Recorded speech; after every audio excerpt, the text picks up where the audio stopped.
Hello दोस्तों, आप सभी का बहुत बहुत स्वागत है हमारे चैनल फाइन स्टडी के एक और न्यू वीडियो में। और दोस्तों, आज के इस वीडियो के अंदर हम लोग क्लास 10th फिजिक्स का चैप्टर 5 जिसका नाम है विद्युत धारा के चुंबकीय प्रभाव, इसके सभी ऑब्जेक्टिव प्रश्न उत्तर को देखेंगे। तो वीडियो को आप लोग शुरू से लेकर के अंत तक देखते रहिएगा। साथ ही अगर आप लोग चाहते हो कि इसका PDF आप लोग बिल्कुल ही फ्री में डाउनलोड कर सको, तो उसके लिए आप लोग जाइए नीचे वीडियो के डिस्क्रिप्शन में, वहाँ पे आप लोग को टेलीग्राम चैनल का लिंक मिलेगा। वहीं से आप लोग सभी PDF को बिल्कुल ही फ्री में डाउनलोड कर सकते हो। चलिए हम लोग अपने पहले क्वेश्चन की ओर बढ़ते हैं। पहला क्वेश्चन आप लोगों से पूछा गया है कि बैटरी से किस प्रकार की धारा प्राप्त होती है। तो देखिए, इंपॉर्टेंट क्वेश्चन है, आप लोग याद रखिएगा। विद्युत धाराएं जो होती है वो दो प्रकार की होती है, एक होती है प्रत्यावर्ती धारा और एक होती है दिष्ट धारा। तो बैटरी से जो धारा प्राप्त होती है वो हमें दिष्ट धारा प्राप्त होती है। तो ऑप्शन नंबर ए इसका करेक्ट आंसर होगा। अगला क्वेश्चन आप लोगों से दूसरा नंबर पूछा गया है कि विद्युत फ्यूज धारा के किस सिद्धांत पर कार्य करती है। इंपॉर्टेंट क्वेश्चन है, आप लोग ध्यान रखिएगा। विद्युत फ्यूज जो होती है वो धारा के ऊष्मीय सिद्धांत पर कार्य करती है। तो ऑप्शन नंबर ए इसका करेक्ट आंसर होगा। अगला क्वेश्चन तीसरा नंबर आप लोगों से पूछा गया है कि विद्युत धारा उत्पन्न करने की युक्ति को क्या कहते हैं। इंपॉर्टेंट क्वेश्चन है, आप सभी लोग ध्यान रखिएगा कि विद्युत धारा उत्पन्न करने की युक्ति यानी कि जो मशीन होती है उसको जनित्र या फिर जनरेटर कहा जाता है। ऑप्शन नंबर ए इसका करेक्ट आंसर होगा। अगला क्वेश्चन चौथा नंबर आप लोगों से पूछा गया है कि लघु पतन के समय परिपथ में धारा का मान क्या होता है। महत्वपूर्ण क्वेश्चन है, आप लोग ध्यान रखिएगा कि जब लघु पतन होता है तो उस समय परिपथ में धारा का मान बहुत अधिक बढ़ जाता है। ऑप्शन नंबर सी इसका करेक्ट आंसर होगा। अगला क्वेश्चन आप लोगों से पूछा गया है कि विद्युत बल्ब के भीतर क्या होता है। तो विद्युत बल्ब के भीतर आप लोग याद रखिएगा निष्क्रिय गैस भरी रहती हैं। ऑप्शन नंबर सी इसका करेक्ट आंसर होगा। अगला 6 नंबर क्वेश्चन आप लोगों से पूछा गया है कि फ्लेमिंग के वाम हस्त नियम में बाएं हाथ की तर्जनी संकेत करती है। इंपॉर्टेंट क्वेश्चन है, आप लोग ध्यान रखिएगा। फ्लेमिंग का जो वाम हस्त का नियम है उसमें बाएं हाथ की जो तर्जनी अंगुली होती है ये किसकी ओर संकेत करती है। तो ये आप लोग याद रखिएगा चुंबकीय क्षेत्र की दिशा की ओर संकेत करती है।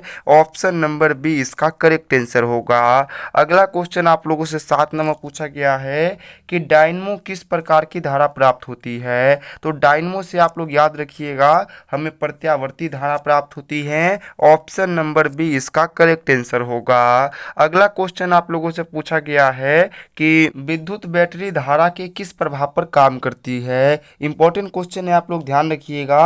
विद्युत बैटरियां जो होती है वो धारा के रासायनिक सिद्धांत पर कार्य करती है। ऑप्शन नंबर बी इसका करेक्ट आंसर होगा। अगला क्वेश्चन आप लोगों से पूछा गया है कि किसी विद्युत धारा वाही सीधी लंबी परिनालिका के भीतर चुंबकीय क्षेत्र क्या होता है। ये काफी महत्वपूर्ण क्वेश्चन है, आप लोग ध्यान रखिएगा कि किसी विद्युत धारा वाही सीधी लंबी परिनालिका के भीतर चुंबकीय क्षेत्र जो होती है वो सभी बिंदुओं पर समान होती है। ऑप्शन नंबर डी इसका करेक्ट आंसर होगा। अगला क्वेश्चन आप लोगों से पूछा गया है कि विद्युत जनित्र का सिद्धांत आधारित है। तो विद्युत जनित्र यानी कि विद्युत जनरेटर जो होता है इसका सिद्धांत आप लोग याद रखिएगा विद्युत चुंबकीय प्रेरण पर आधारित होता है। ऑप्शन नंबर सी इसका करेक्ट आंसर होगा। अगला क्वेश्चन 11 नंबर आप लोगों से पूछा गया है कि विद्युत चुंबक क्या होता है। तो विद्युत चुंबक आप लोग याद रखिएगा नरम लोहे के दंड पर लिपटी हुई चालक होती है। ऑप्शन नंबर सी इसका करेक्ट आंसर होगा।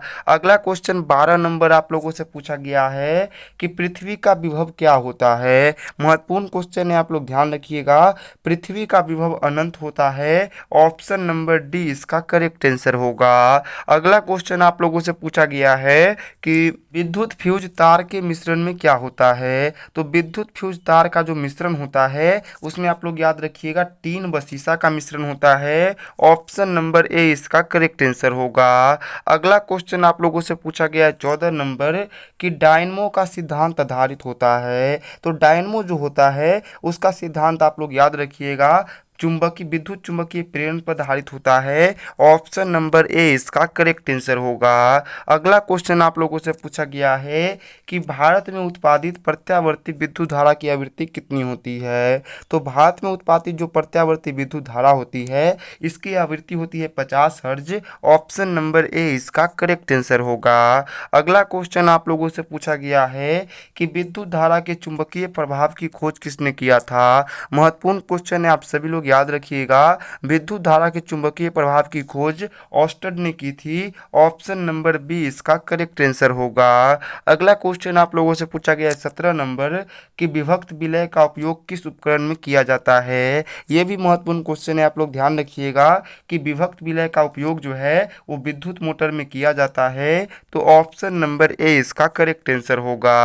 अगला क्वेश्चन आप लोगों से पूछा गया है कि स्विच लगाए जाते हैं। इंपॉर्टेंट क्वेश्चन है, आप सभी लोग ध्यान रखिएगा कि परिपथ में जो स्विच लगाए जाते हैं वो गर्म तार यानी कि जिस तार में करंट होता है उस तार में लगाए जाते हैं। ऑप्शन नंबर बी इसका करेक्ट आंसर होगा। अगला 19 नंबर क्वेश्चन आप लोगों से पूछा गया है कि विद्युत मोटर परिवर्तित करता है। ये भी महत्वपूर्ण क्वेश्चन है, आप लोग यहाँ ध्यान रखिएगा कि विद्युत मोटर जो होता है ये क्या करता है, तो ये विद्युत ऊर्जा को यांत्रिक ऊर्जा में परिवर्तित करता है। ऑप्शन नंबर डी इसका करेक्ट आंसर होगा। अगला 20 नंबर क्वेश्चन पूछा गया है कि फ्यूज तार के लिए निम्नलिखित में से कौन सा कथन सत्य है। तो आप लोग ध्यान रखिएगा, फ्यूज तार जो होते हैं उनका प्रतिरोध अधिक होता है और उनका गलनांक कम होता है, यानी कि ऑप्शन नंबर बी इसका करेक्ट आंसर होगा। अगला क्वेश्चन आप लोगों से पूछा गया है कि लघु पथन के समय परिपथ का प्रतिरोध क्या होता है। तो लघु पथन के समय अगर परिपथ के प्रतिरोध की बात किया जाए तो प्रतिरोध का मान बहुत कम हो जाता है। और अगर आप लोगों से पूछेगा कि लघु पथन के समय धारा का मान क्या होता है, तो धारा का मान बहुत अधिक बढ़ जाता है, यानी कि ऑप्शन नंबर बी बिल्कुल ही करेक्ट आंसर होगा। अगला क्वेश्चन आप लोगों से पूछा गया है कि विद्युत फ्यूज आधारित है। तो विद्युत फ्यूज आप लोग याद रखिएगा ये धारा के ऊष्मीय प्रभाव पर आधारित होती है। ऑप्शन नंबर ए इसका करेक्ट आंसर होगा। अगला क्वेश्चन आप लोगों से 23 नंबर पूछा गया है कि 12 वोल्ट विभवांतर के दो बिंदुओं के बीच 2 कूलम आवेश को ले जाने में कितना कार्य किया जाता है। तो देखिए कार्य बराबर होता है W और W बराबर फॉर्मूला होता है V इंटू क्यू। अब यहाँ पे V जो है ये विभव का मान होता है और Q होता है कूलम का मान। तो यहाँ पे V का मान दिया गया है 12, अगर आप लोग इसको गुना करोगे 2 से तो यहाँ पे इसका आंसर आएगा 24, यानी कि 24 जूल आप लोग को काम करना पड़ेगा। ऑप्शन नंबर डी इसका करेक्ट आंसर होगा। अगला क्वेश्चन आप लोगों से पूछा गया है कि चुंबकीय फ्लक्स का एसआई मात्रक क्या है। महत्वपूर्ण क्वेश्चन है, आप लोग ध्यान रखिएगा। चुंबकीय फ्लक्स जो होता है इसका एसआई मात्रक वेबर होता है। ऑप्शन नंबर सी इसका करेक्ट आंसर होगा। अगला क्वेश्चन आप लोगों से पूछा गया है कि घरेलू विद्युत परिपथ में विद्युत में तार यानी कि जो धनात्मक तार होता है उसका रंग क्या होता है। तो आप लोग ध्यान रखिएगा कि विद्युत परिपथ में जिस तार से धारा जाता है यानी कि जो विद्युत में तार होता है उसका रंग हमेशा लाल होता है। ऑप्शन नंबर ए इसका करेक्ट आंसर होगा। अगला क्वेश्चन आप लोगों से पूछा गया है कि सेल का विद्युत वाहक बल क्या होता है। तो आप लोग याद रखिएगा कि सेल द्वारा इकाई आवेश पर किया गया कार्य जो होता है उसी को सेल का विद्युत वाहक बल कहते हैं। ऑप्शन नंबर सी इसका करेक्ट आंसर होगा। अगला क्वेश्चन आप लोगों से पूछा गया है कि चुंबकों के सजातीय ध्रुवों के बीच परस्पर क्या होता है। इंपॉर्टेंट क्वेश्चन है, आप लोग ध्यान रखिएगा कि चुंबक के यदि 2 सजातीय ध्रुव है तो उनके बीच में प्रतिकर्षण होता है। ऑप्शन नंबर बी इसका करेक्ट आंसर होगा। अगला क्वेश्चन आप लोगों से पूछा गया है कि एक सीधे तार में जाती धारा के कारण चुंबकीय क्षेत्र की अभिदिशा किस नियम से प्राप्त होती है। तो देखिए आप लोग सिंपल याद रखिएगा कि चुंबकीय क्षेत्र की अगर आप लोग को दिशा पता करना है तो उसके लिए आप लोग मैक्सवेल के दाएं हाथ के नियम का उपयोग करेंगे। ऑप्शन नंबर बी इसका करेक्ट आंसर होगा।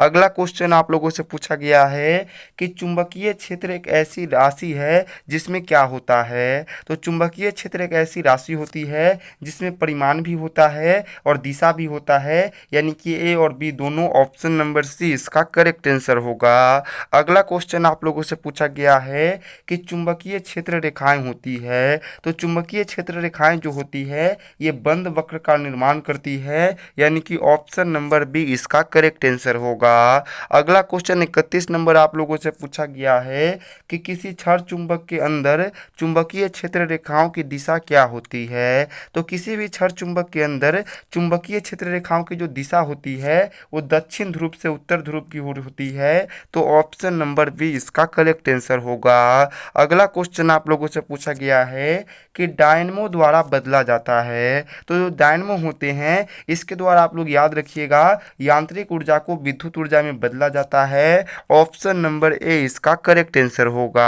अगला क्वेश्चन आप लोगों से पूछा गया है 33 नंबर कि किस युक्ति में विभक्त विलय द्विक परिवर्तन का कार्य करता है। तो आप लोग ध्यान रखिएगा विभक्त विलय जो होता है इसका उपयोग मोटर में किया जाता है और मोटर में ये द्विक परिवर्तन का कार्य करता है। ऑप्शन नंबर बी इसका करेक्ट आंसर होगा। अगला क्वेश्चन आप लोगों से 34 नंबर पूछा गया है कि विद्युत वाहक बल की क्या मात्रक होती है। तो विद्युत वाहक बल का मात्रक आप लोग याद रखिएगा वोल्ट होता है। ऑप्शन नंबर सी इसका करेक्ट आंसर होगा। अगला क्वेश्चन आप लोगों से पूछा गया है कि एक विद्युत सेल से धारा प्राप्त करने पर इसके सिरों के बीच का विभवांतर का मान क्या होगा। इंपॉर्टेंट क्वेश्चन है, आप लोग ध्यान रखिएगा। यदि आप एक विद्युत सेल से धारा प्राप्त करते हैं तो इसके सिरों के बीच का जो विभवांतर का मान होगा वो क्या होगा, विद्युत वाहक बल से कम होगा। ऑप्शन नंबर बी इसका करेक्ट आंसर होगा। अगला क्वेश्चन आप लोगों से पूछा गया है कि विद्युत धारा के कारण